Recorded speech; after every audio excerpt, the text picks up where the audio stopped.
Eh bien, que le Seigneur vous bénisse. Aujourd'hui, j'ai trouvé bon encore de faire une petite vidéo, eh bien, pour le Seigneur. Alléluia. Et j'ai intitulé cette vidéo « À qui irions-nous, Seigneur ?»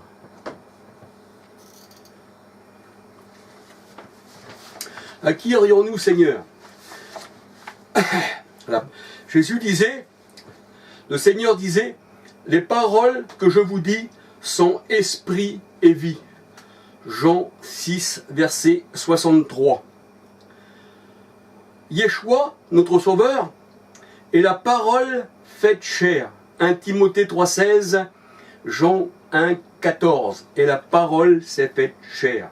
Donc on dit que Dieu est aussi la parole. Il n'y a qu'un seul Dieu. Nous savons que le monde a rejeté Yeshua. La parole. Ésaïe 5, 24.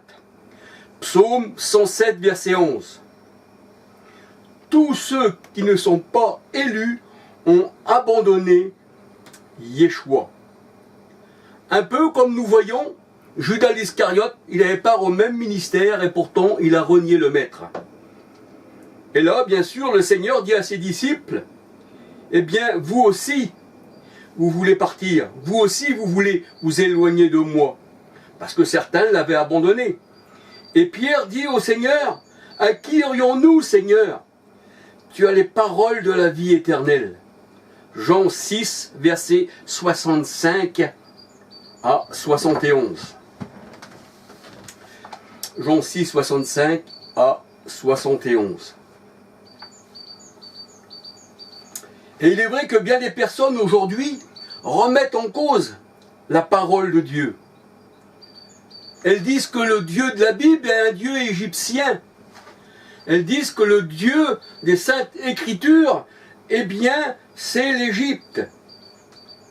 Il est vrai que nous trouvons des choses païennes mélangées à la parole de Dieu. Et ça, le Seigneur, dans sa parole, eh bien, il nous en avertit. Ils disent, ont tordu les paroles du Dieu vivant pour leur propre ruine. Et il dit aussi dans Jérémie 8.8, la plume mensongère des scribes. Et le Seigneur disait encore, eh bien, à qui voulez-vous me comparer? Au Dieu d'Égypte, à vos idoles. Mais ceci n'est que néant, ceci a été fait de la main des hommes. Et là, nous voyons que le Seigneur se met contre l'Égypte même. Donc, s'il était un Dieu égyptien, si la Bible faisait partie de l'Égypte, eh bien, même le Seigneur, il dit, eh bien, si Satan se met contre Satan, ben, il se détruit lui-même. Ça veut dire que si ce Dieu égyptien se mettrait contre lui-même, eh bien, il n'existerait plus. Voyez-vous, c'est comme s'il se mettait un coup de couteau en plein cœur. Et la parole de Dieu nous dit, eh bien, que le Dieu d'Abraham, le Dieu d'Isaac et de Jacob ne fait pas partie de l'Égypte. Il ne fait pas partie de ce monde. Mon royaume ne fait pas partie de ce monde, qui disait le Seigneur. Alléluia. Alors, il est vrai que tout ceci, eh bien, selon les historiens, selon qui veulent démystifier la parole de Dieu, surtout aujourd'hui en plus, avec la franc-maçonnerie, tout ça qui a existé aussi dans l'ancien temps, hein, jusqu'aux pyramides, eh bien, les bâtisseurs, eh bien, ils ont rejeté la pierre angulaire, voyez-vous. Hein, la vraie pierre qui est le Christ, ils rejettent. C'est ce qu'on appelle des antichrists.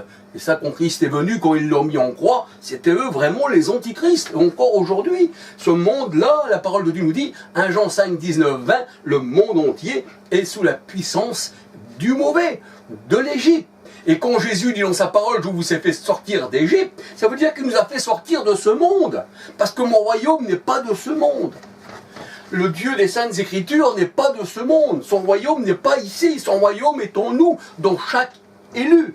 Et la parole de Dieu nous dit, eh bien que Amon-Ré, c'est le soleil sur terre, eh bien symbolisé par la pyramide. Tandis que la parole de Dieu nous dit que Dieu est esprit, Jean 4, 23, 24, et que ceux qui l'adorent, eh bien ne l'adorent pas dans des statues, non, ne l'adorent pas dans des choses vaines, mais l'adorent en esprit et en vérité. Et Jésus disait, je suis le chemin, la vérité et la vie. Je suis le chemin, la vérité et la vie. Nul ne vient à l'Esprit le Père que par moi. Gloire au Seigneur. Alléluia. Donc nous voyons que les gens aujourd'hui, eh bien, certaines personnes se mettent à accuser la parole de Dieu. parce qu'ils ne connaissent pas. Parce qu'ils pensent que le Dieu des Saintes Écritures, c'est un Dieu égyptien. Alors que le Seigneur, il dit, je t'ai fait sortir d'Égypte. Et il dit, l'esprit de l'Égypte disparaîtra de mon peuple. Parce que vous savez que ce monde-là, on retrouve tous les symboles égyptiens, franc-maçonniques, jésuites, sionistes, dans ce monde. Ah oui, les Khazars, c'est ça. Et le Seigneur, il dit, je t'ai fait sortir, toi, de ce pays, eh bien, d'Égypte, de cette terre qui n'est pas la mienne. C'est pour ça que je fais une nouvelle terre avec un homme nouveau qui n'appartient pas à ce monde. Comme moi, je n'appartiens pas à ce monde, disait le Seigneur, eh bien, vous non plus, vous n'appartenez pas à ce monde. Mais il est vrai que les gens, eh bien, les jésuites, catholicisme, le paganisme, eh bien, il a associé la parole de Dieu avec les idoles. Jérémie 8.8, la parole de Dieu nous dit, eh bien, la plume mensongère des scribes. Et le Seigneur nous met en garde de ne pas, eh bien, ôter de la parole des Saintes Écritures et de ne pas mettre des choses contraires à la parole de Dieu. Parce que le Seigneur, il dit, il te sera demandé des comptes. Apocalypse 22, versets 18-19. Apocalypse 22, versets 18-19. Les Écritures ont été tordues par les païens. C'est ce que nous dit Pierre, 2 Pierre 3,16, mais pour leur propre ruine. Et ils ont annoncé un autre évangile, mélangé de paganisme égyptien et des choses égyptiennes, et des choses grecques et des choses du monde. Voyez-vous, c'est ce que nous dit le Seigneur. Paul, il dit, il n'y a pas d'autre évangile, mais il y en a qui vous ont annoncé un autre évangile. Et ça veut dire par là que, eh bien, si on annonce un autre évangile, on n'est plus dans les plans de Dieu, mais on est dans le plan du monde, voyez-vous. Alors, dans Galates 1, versets 6 à 11, Paul disait, moi ce que j'ai reçu, je ne l'ai pas reçu d'un homme, je ne l'ai pas reçu d'une main humaine, d'une contrefaçon humaine, un peu comme les scribes et les pharisiens qui avaient annulé le commandement de Dieu au sujet de leur tradition. C'est ce que leur disait le Seigneur. Et ces gens-là, la parole de Dieu, elle dit, ceux qui ont annulé ça et qui se mettent dans les statuts et qui sont l'esprit de l'Égypte, eh bien le Seigneur, il dit, c'est un autre évangile, c'est un autre Christ, bien qu'il n'y a pas d'autre Christ ni d'autre évangile, nous dit Paul, mais c'est aussi un autre esprit. 2 Corinthiens 11, versets 2, 3, 4. 2 Corinthiens 11, versets 2, 3, 4. Et Paul dit, moi je ne l'ai pas reçu d'un homme, cet évangile. Je ne l'ai pas reçu d'un homme, parce que l'homme a tordu le sens de la parole de Dieu. Alors non seulement les païens ont falsifié la parole de Dieu à leur profit, mais ils ont dissimulé, assimilé leurs faux dieux, leurs idoles sous des noms bibliques. Pour nous, pardon, parce qu'il y a un peu de bruit, excusez-moi, il y a une voiture qui démarre, il y a un train qui passe. Voilà. Alors ils ont assimilé leurs faux dieux, leurs idoles, sous des noms bibliques, pour que nous puissions les avaler. Voyez-vous, ils font passer la pilule sur quelque chose de bien, sous l'évangile. Mais ça, c'est un évangile de contrefaçon. Et ils ont fait passer ceci comme il s'agissait, comme si c'était l'évangile. Vous savez, un enfant, pour lui faire prendre son médicament, eh bien des fois, on met le médicament dans un bonbon. Et l'enfant avale le bonbon, ne sachant même pas qu'il y a le médicament à l'intérieur. Mais ça, c'est pour son bien-être. Tandis qu'il y en a qui vous assassinent en vous présentant un beau gâteau, vous faisant penser que c'est l'évangile, mais à l'intérieur, il y a du cyanure. C'est pour ça que le Seigneur, il dit, ils ont tordu ma parole. Ils ont annulé, eh bien, la parole de Dieu au sujet de leur tradition. Ils ont mis l'esprit de l'Égypte dans la parole de Dieu. Et oui, tout ça, ça a été assimilé. Et c'est vrai que pour empoisonner quelqu'un, eh bien, on lui présente un beau gâteau, une belle pâtisserie, et on met le cyanure au milieu. Et là, eh bien sûr, si vous mangez de ce beau gâteau que vous voyez avec vos yeux qui vous paraît être beau, eh bien, vous allez mourir parce qu'à l'intérieur, il y a du cyanure. Et c'est comme ça qu'on a assassiné Raspoutine. On lui avait donné des gâteaux, et à l'intérieur, on avait mis du cyanure. Voyez-vous, bien que Raspoutine fût tué à coups de revolver, mais on avait quand même fait ceci pour le tuer. Et c'est vrai que loin d'accepter les idoles, les faux dieux, la parole de Dieu les dénonce. Si le Dieu de la Bible était le Dieu d'Égypte, il ne dénoncerait pas les idoles d'Égypte. Et il ne dirait pas l'esprit de l'Égypte va disparaître du milieu de vous, mon peuple. Il serait même d'accord pour que nous ayons l'esprit de l'Égypte. Et le Seigneur a dit que l'Égypte, eh bien, n'a rien à voir avec la parole de Dieu. Et il nous met en garde contre les contrefaçons. Yeshua nous dit, notre Sauveur nous dit, eh bien, que le diable a semé de l'ivraie dans son champ. Le diable a semé de l'ivraie dans son champ. Matthieu 13, versets 24 à 30. Matthieu 13, versets 24 à 30. La trinité franc-maçonne égyptienne, qu'on retrouve dans le protestantisme, dans le catholicisme, qu'on retrouve partout, ce triangle, qui représente la franc-maçonnerie, qui représente ceux qui baptisent, mais qui ont rejeté le Seigneur, eh bien, ces gens-là, ça, c'est des Égyptiens. Les œufs de Pâques, les lapins au chocolat, hein, tout ça, le 25 décembre, le purgatoire, et j'en passe. Tout ça vient de l'Égypte. Et on veut nous faire croire que ça vient du Seigneur. Le 25 décembre, c'est, eh bien, le soleil a vaincu. Ça, c'est l'Égypte. Et on veut nous faire croire. Mais le Seigneur nous donne des yeux pour voir et des oreilles pour entendre. Et c'est pour ça que le Seigneur, eh bien, nous met en garde et nous demande, eh bien, d'éprouver les esprits pour savoir si ces esprits-là sont de Dieu. 1 Jean 4, versets 1 à 6. Éprouvez-les, éprouvez-les, pour savoir s'ils sont de Dieu. Les nations comparent le divin véritable. Eh bien, ils comparent le Seigneur avec de l'or, du bois et de la pierre et des statues. C'est ce que nous dit le Seigneur. À qui voulez-vous me comparer? À de l'or, à des statues que vos mains ont fabriquées? Est-ce que je suis un morceau de bois? Est-ce que vous avez fait des statues? Elles ne voient point. Vous avez fait des yeux, elles ne voient pas. Les oreilles, elles n'entendent point. Et une bouche qui ne parle pas. Et vous leur ressemblez parce que vous vous mettez à genoux devant ces statues. Là, ces statues-là, c'est certain, vous n'allez pas les contredire, vous n'allez pas vous mettre contre, mais contre la parole sainte, la parole de vie. Alors, le monde entier est contre la parole. C'est pour ça que le Seigneur a dit, à qui voulez-vous me comparer? À quelle image ferez-vous de mon égal? C'est un ouvrier qui fond l'idole, et il reçoit un salaire. Et c'est un orfèvre qui la couvre d'or. Et il y soude des chaînes d'argent, afin qu'elle ne tombe pas par terre. Voyez-vous?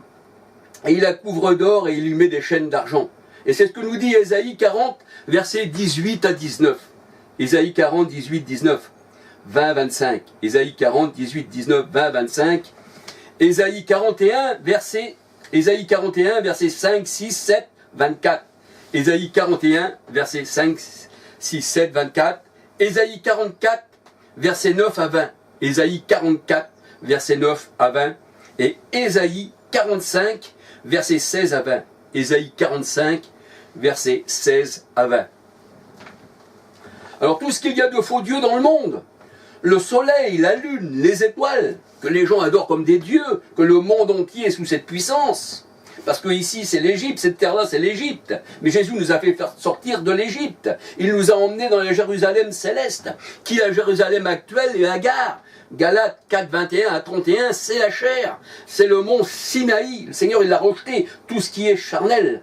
Et là la parole de Dieu nous dit, eh bien que le Seigneur il a donné le soleil, la lune, les étoiles, il l'a donné aux nations pour qu'ils adorent le soleil, la lune, les étoiles et les idoles du monde. Deutéronome 4, versets 19 à 20. Deutéronome 4, 19 à 20.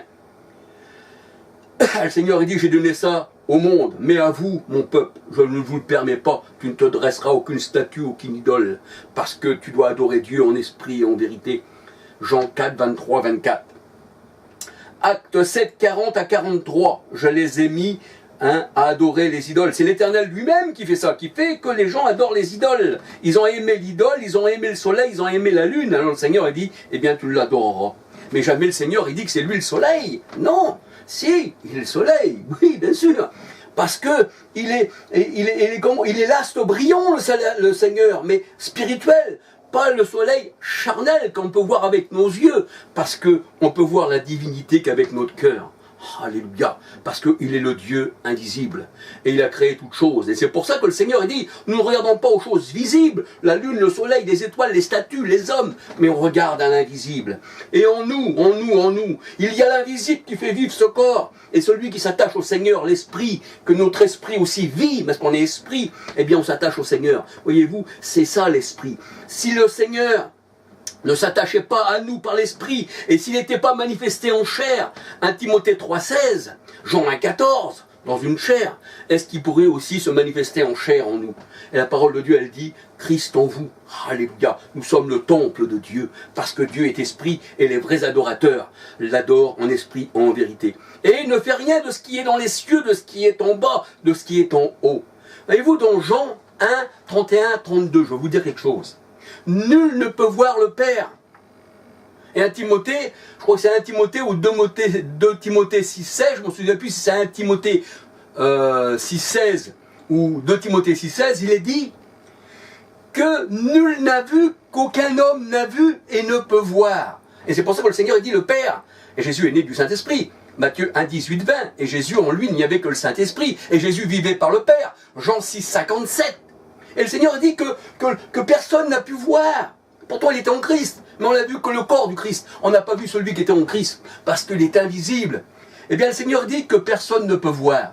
Et là, quand on regarde dans Jean 1, 32, 33, Jean 1, 32, 33, une chose qui dit Jean-Baptiste, et je vis l'Esprit descendre. Mais comment a-t-il vu l'Esprit descendre? Puisque l'Esprit, comme le vent, aucun homme ne l'a vu et ne peut voir. Sous une forme corporelle. Et la forme corporelle, comme une colombe, eh bien, nous savons que le catholicisme, le sioniste, et tous ces symboles, je vous ferai voir tous ces symboles, qui se rapportent à la colombe, eh bien, c'est Isis, c'est Marie. Pour eux, le Saint-Esprit, pour les catholiques, les jésuites, tout ce que vous voulez, les khazars, eh bien, le Saint-Esprit, c'est Marie.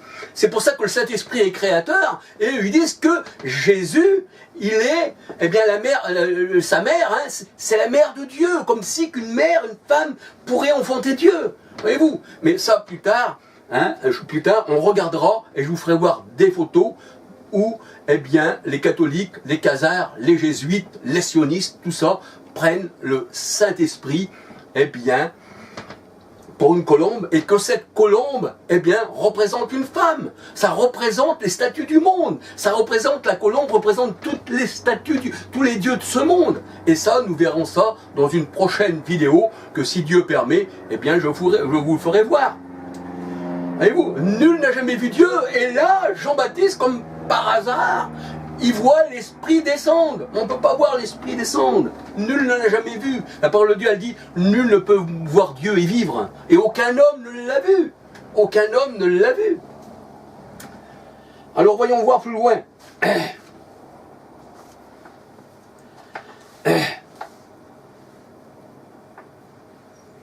Alors tout ce qu'il y a de faux Dieu dans le monde, le soleil, la lune, les étoiles, a été donné aux nations. Aux nations. Deutéronome 4, 19, 20, Acte 7, 40 à 43, 2 Chroniques 33, versets 2 à 7, 2 Chroniques 33, versets 2 à 7, Ézéchiel 28, 1 à 18, Ézéchiel, pas 28, Ézéchiel 8, versets 1 à 18, Ézéchiel 8, versets 1 à 18. Et le Seigneur nous met en garde de ne pas faire comme les païens. Deutéronome 4, 15 à 20. Deutéronome 4, 15 à 20. Deutéronome 4, 25 à 29. Ne faites pas comme les païens qui se mettent à genoux devant le soleil, la lune, les idoles. Et le Seigneur dit, tu n'auras aucune communion avec les idoles, parce que les idoles, c'est les ténèbres. Les hommes de ce monde, c'est les ténèbres, c'est eux qui ont fait les idoles. 1 Corinthiens 10, versets 18 à 22. 1 Corinthiens 10, versets 18 à 22. Acte 15, 20. Abstenez-vous des idoles. Acte 15, 20. 2 Corinthiens 6, 14 à 18. Qu'y a-t-il entre les idoles et la lumière? Entre les ténèbres et la lumière? Entre l'esprit, le Dieu vivant et les idoles? 2 Corinthiens 6, 14 à 18. 1 Corinthiens 5, verset 10, 11. 1 Corinthiens 5, verset 10, 11. 1 Corinthiens 6, verset 9. 1 Corinthiens 6, verset 9, et Apocalypse 22, verset 15.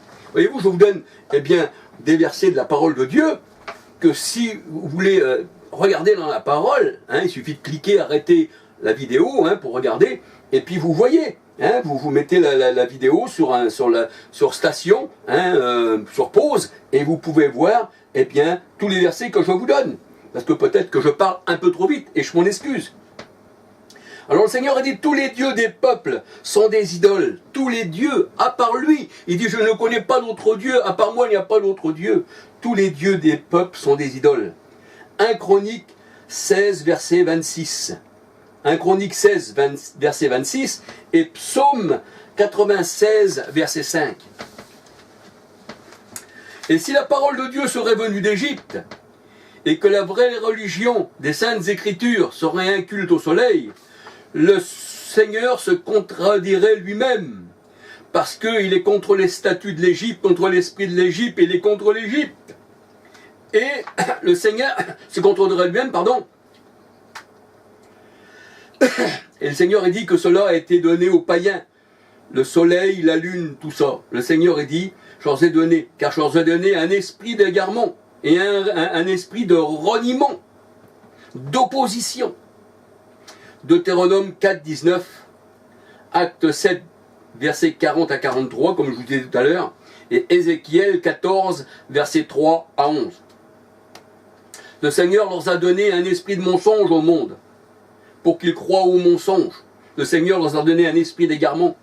Deutéronome 28, 28, 2 Thessaloniciens 2, 11, 12, Ésaïe 9, 14, voyez-vous, il parle de l'esprit de l'Égypte qui va disparaître.